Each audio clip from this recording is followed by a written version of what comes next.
I I was still thinking about the Magus, so I want to read a final poem for him that I wrote to the Magus, Gustav Salus, poet. The one who called himself the Magus has died. You have left us to our Zoom selves. I don't know how you fit into this America. I know you lived in Prague, Paris, and New York, and now in that foreign, steamy place where old ones migrate to a stroke at the mall. Gustav, how'd you end up there? You 80s hip hop beatnik Trotskyite among those MAGA evangelical churches and the yachting class and their porno stars. But when you lit, the rhymes became sublimes. You had street beat, magus beat, a baseball cap and growling voice, a timpani with rage and scour at the liars, at the book burners and climate deniers. The hard hat, the bard with his poems, dancing with rhyme. What a spoken word poet is, and how poetry lives.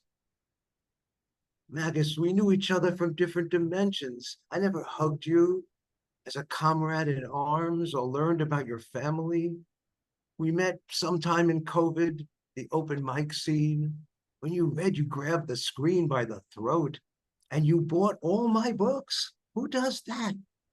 We crossed on Zoom stage a few dozen times over years. The last time, 3 months ago, your turn up, a total surprise. You honored me, so to read my poetry and read it exactly as I wrote it to be read, with that voice of a bear. I had chills, tears still, and you know, the years seem to pass quickly, don't you think, Magus?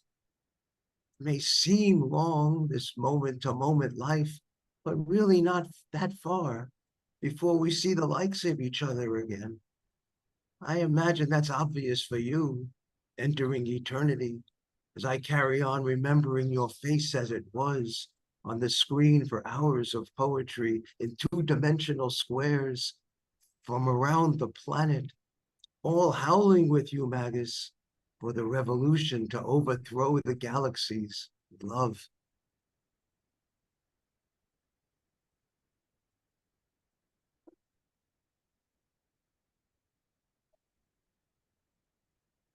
The next day, the world is my idea, Schopenhauer.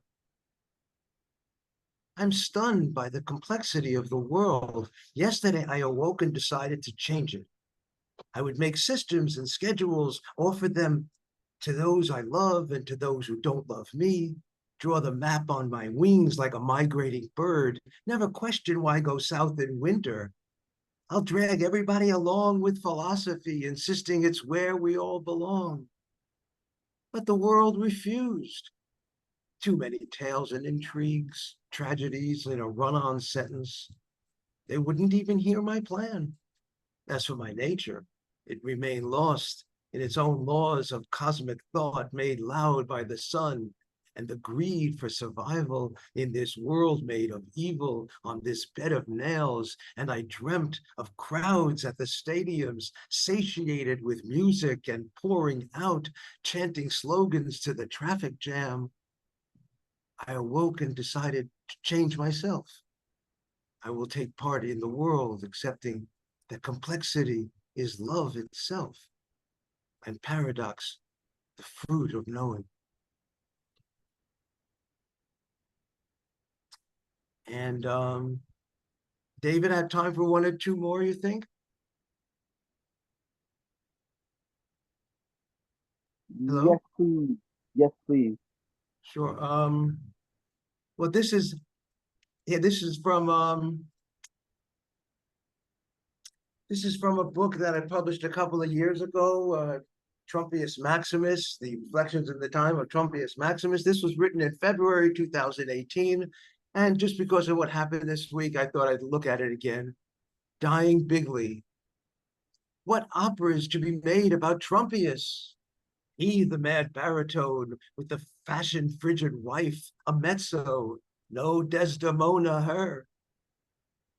Will he linger on and on like Franco or Philip the Fair, Fidel or the aging pharaoh, or be exiled like Napoleon to become an old gardener, or Gaddafi in the streets with his eyes ripped from their sockets. Maybe he will find God like Saddam Hussein in a cage with a vacant gaze.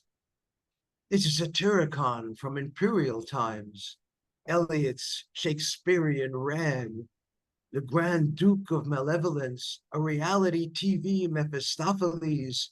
Alas, the final blow to choke on a chicken bone?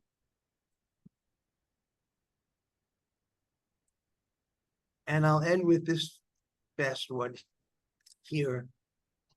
This week I turned 75, and I look back at this sonnet of turning 70, and nothing's much changed. Strange, I don't feel any different today. I never do any day, not really. But it's not the same turning 70 because tomorrow I'll be 80. Just a number, they say. What could be dumber? Every name on the obituary page is neatly followed by a number, usually in that 70s to 80s range. The teeth are looser, and so's the wit.